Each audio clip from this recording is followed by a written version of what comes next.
this week, I'm going to take you on a few awesome hunts in cornfields where bears are causing a lot of damage. Well, some farmers have all kinds of issues with all different types of wildlife causing damage to crops.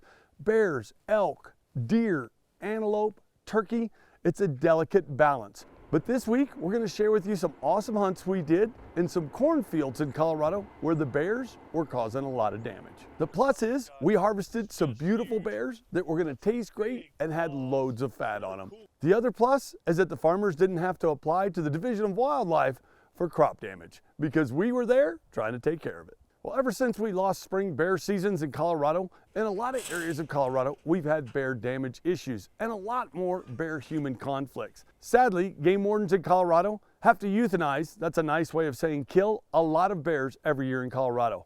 Sadly, the bear meat from those bears isn't utilized, and usually the hide isn't utilized either. So what happens whenever a game warden has to kill a bear, that bear is ruined. The economic impact of a game warden taking a bear is detrimental to the state of Colorado. When a game warden euthanizes, kills a bear, and the meat is thrown out, and the hide is usually wasted, then there's no economic plus side of that. When a hunter harvests a bear, they buy a tag from the Division of Wildlife, which adds money to the state.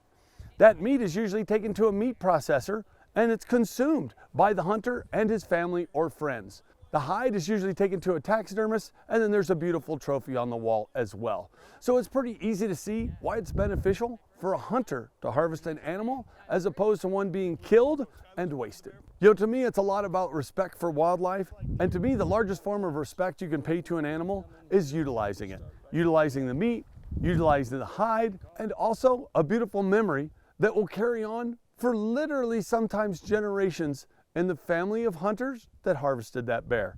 That to me is the ultimate form of respect. And that's why I'd always rather see animals harvested by hunters than euthanized or killed, and that animal's meat, hide, and the experience really not appreciated and that animal wasted.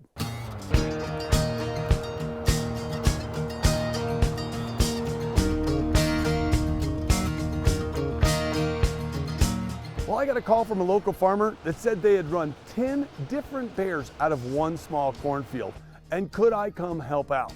I said I'd be more than happy to. My dad was there. He was actually in Colorado to help me guide some elk hunters, but I went with my dad and set up in this cornfield while they were harvesting it.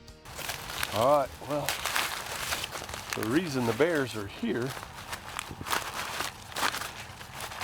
is right here. And what's crazy is these bears are causing a lot of damage. I mean, just the cornfields that he's cut in the last few days, the farmer that I work with, they've run over 10 bears out of their cornfields. Now, one bear can cause a lot of damage. 10 bears can cause a whole lot of damage. So these bears get used to coming in here and relying on this corn. So the advantage for us is that we can come in here and harvest these bears. One, that's less damage to the cornfields.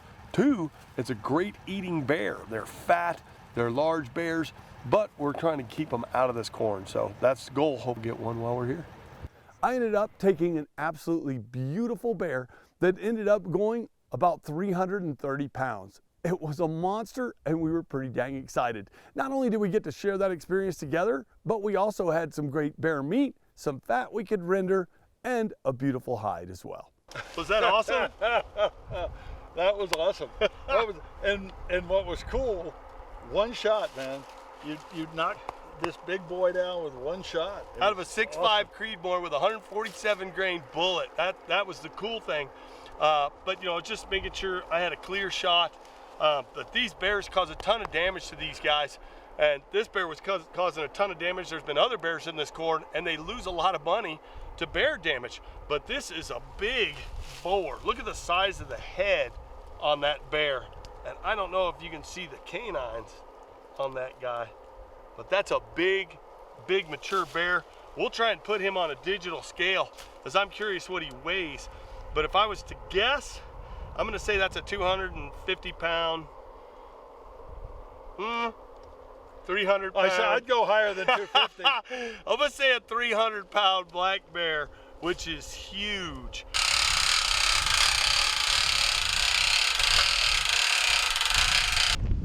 We've got a Cabela's digital scale on this bear. 300, now he's saying 327 pounds.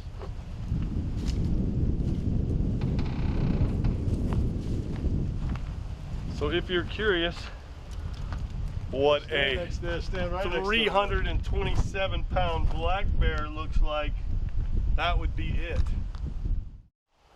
We're bear hunting right now, sitting next to a cornfield, and so a bear can come out literally 15 yards away from us. So trying to get ready, ensure chambered. We are good to go for a big old black bear.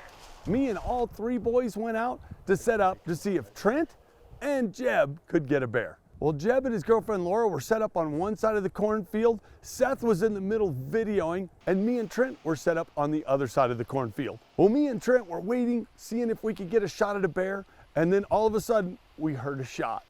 Well, when my phone started ringing, we knew Jeb had gotten one. All right, so we just heard a shot on that side. So Jeb's calling. Jeb's calling? Hey, buddy. So Jeb's shot. You got one? Got one, rolled him. Attaboy! One shot, I heard it. Well, all three of the boys are great shots and also very conscientious hunters, and Jeb had made a great one-shot kill on this beautiful boar. Got it. Got it. Well, Jeb had this beautiful bear down and was pretty excited, not only for the meat, but also for the fat, which we're gonna show you how to render in just a little bit. Well, pretty awesome morning. Jeb shot a beautiful bear. He's taking them with everything. So have all the boys. You guys have all shot bears with all kinds of stuff. Crossbows, bows, rifles, you name it. So pretty neat, get another bear. We're gonna take it back, skin him out. We've got a beautiful trophy, some amazing meat, and a pretty cool skull. And we had a pretty good morning together. Yep. Yeah. And I saw some sandhill cranes, just saying. Yeah. All right. Well, I had a bear down, Jeb had a bear down, and Trent was up next. All right, so me and Jeb are out here. We're sitting in a cornfield and hoping a bear will run out.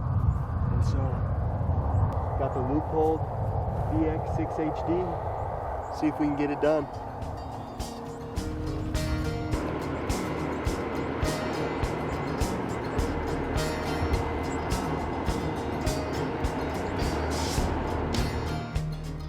Well, Trent was using the same setup that me and his brother Jeb had used. He was using a Mossberg Patriot chambered in 6.5 Creedmoor.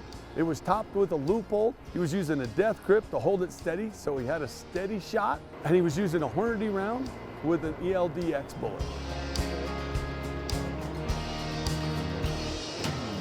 And although Trent saw quite a few bears, he did a great job of not shooting, because either as the farmers were harvesting the corn, there was a safety issue there, a safety issue with vehicles, safety issues with houses. Whenever you're hunting, you always have to be aware of your surroundings. I think that's probably one of the most important parts of hunting, because all the animals ever bred will never repay for one man dead. There's an old saying that goes something like that, and it's very true. So the boys are always very conscientious, like most hunters. So Trent passed up quite a few opportunities at bears because the background wasn't safe. All right, if it's gonna happen, it's gonna happen right now. Last pass of corn. Well, Trent being conscientious and safe paid off for him when he ended up getting a shot at a monster bear that came out of the corn heading right to him. Trent made a great shot on the bear and then followed up just a couple seconds later. We're gonna have to time it because I'm always impressed at how quickly and accurately he can shoot, but I think the competitive shooting gives him a little bit of an edge on that. He racked around quickly in that bolt action Mossberg Patriot and sent another shot right through the bear's chest. Yep.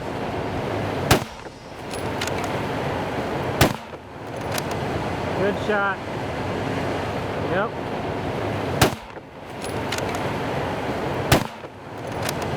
Good shot. Dude, that was exciting. Looks like a nice chocolate. It is a nice Yeah, could you chocolate. see at the very end the corn see- stalks moving? Yeah, Jeb was saying, I see the stalks move in center. I was like, how do you see it? I couldn't see it until like the A last farmer moment. knows. A farmer A knows. farmer knows. Dude, that was cool. So Trent had a beautiful bear down, which meant some more great bear meat, some more fat to render, and a beautiful trophy for him as well. All right, so here's the beautiful black bear that we just took. And that was definitely one of the coolest bear hunts I've been on. I mean, watching the bear, because you could see, Jeb could see the corn stalks moving around, and he's like, all right, it's gonna come center. I was like, center is 35 yards right in front of us. It's right there. It's coming center? He's like, yeah, it's coming center. I was like, ugh. All right, so I took the gun off safe, got set up.